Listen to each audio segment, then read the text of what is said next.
After spending 20 years with his uncle Laban in Haran, Jacob had become a wealthy man with 2 wives, 11 sons, 1 daughter, many servants, and large flocks. God told Jacob it was time to return to his homeland, to the land of Canaan. But returning home meant facing his brother Esau, the brother he had deceived 20 years earlier. Jacob sent messengers ahead to Esau, hoping to make peace, but the messengers returned with troubling news. Esau was coming to meet Jacob with 400 men. Jacob was terrified, fearing that Esau was still angry and coming to attack him and his family. In his fear, Jacob divided his family and possessions into 2 groups, thinking that if Esau attacked one group, the other might escape. He also prepared an enormous gift for Esau, hundreds of goats, sheep, camels, cattle, and donkeys, hoping these gifts would appease his brother's anger.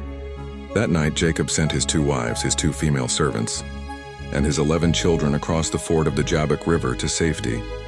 He sent all his possessions across as well, but Jacob stayed behind alone on the other side of the river. In that solitary place, Jacob would face the most important night of his life. As Jacob was alone in the darkness, a man suddenly appeared and began to wrestle with him. They wrestled throughout the entire night, struggling with each other in the darkness. This was no ordinary wrestling match. It was a supernatural encounter that would change Jacob forever. The 2 wrestled with intense strength and determination. Jacob refused to let go, and the mysterious man could not overpower him. As dawn began to break, the man saw that he could not defeat Jacob through strength alone. So the man touched Jacob's hip socket, and instantly Jacob's hip was wrenched out of joint. Despite the excruciating pain in his hip, Jacob continued to hold on. The man said, "Let me go, for it is daybreak." But Jacob replied with remarkable persistence, "I will not let you go unless you bless me." Even in his pain and exhaustion, Jacob recognized that this was no ordinary man, and he desperately wanted a blessing from him. The man asked Jacob, "What is your name?" Jacob answered, "Jacob." This was significant because the name Jacob meant deceiver, or supplanter, a name that reflected how he had lived his life, deceiving his father and brother to obtain the blessing. Then the man said something profound. "Your name will no longer be Jacob, but Israel, because you have struggled with God and with humans and have overcome." The name Israel means he struggles with God, or God prevails. Jacob was receiving a new identity, a new name that would define not just him, but an entire nation that would come from him. Jacob realized he had been wrestling with God himself. He asked, "Please tell me your name." But the man replied, "Why do you ask my name?" Then he blessed Jacob there. Jacob had received what he desperately sought, the blessing of God.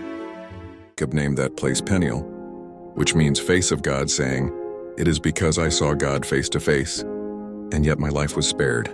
In the ancient world, it was believed that no one could see God and live. Yet Jacob had encountered God directly and survived. As the sun rose over Peniel, Jacob crossed over the river, limping because of his hip. The physical wound would remain with him as a permanent reminder of his encounter with God. From that day forward, Jacob walked with a limp, a mark of both his struggle and his transformation. That same day, Jacob looked up and saw Esau coming with his 400 men. Jacob bowed down to the ground 7 times as he approached his brother, showing complete humility. But Esau ran to meet Jacob and embraced him. He threw his arms around his neck and kissed him, and they both wept. The reconciliation Jacob feared had become a reality. God had changed both brothers' hearts. Jacob's wrestling match with God teaches us powerful truths. Sometimes God allows us to struggle because through our struggles we are transformed. Jacob had spent his whole life trying to grasp blessings through his own schemes and deceptions. But at Peniel, he learned to hold on to God himself rather than just seeking what God could give him. The blessing Jacob received was not just about prosperity or success. It was about a new identity.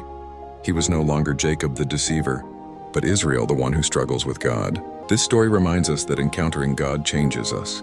We may come away wounded, humbled, and marked by the experience, but we also come away blessed and transformed, holding on to him even when it's difficult, and refusing to let go until we receive his blessing.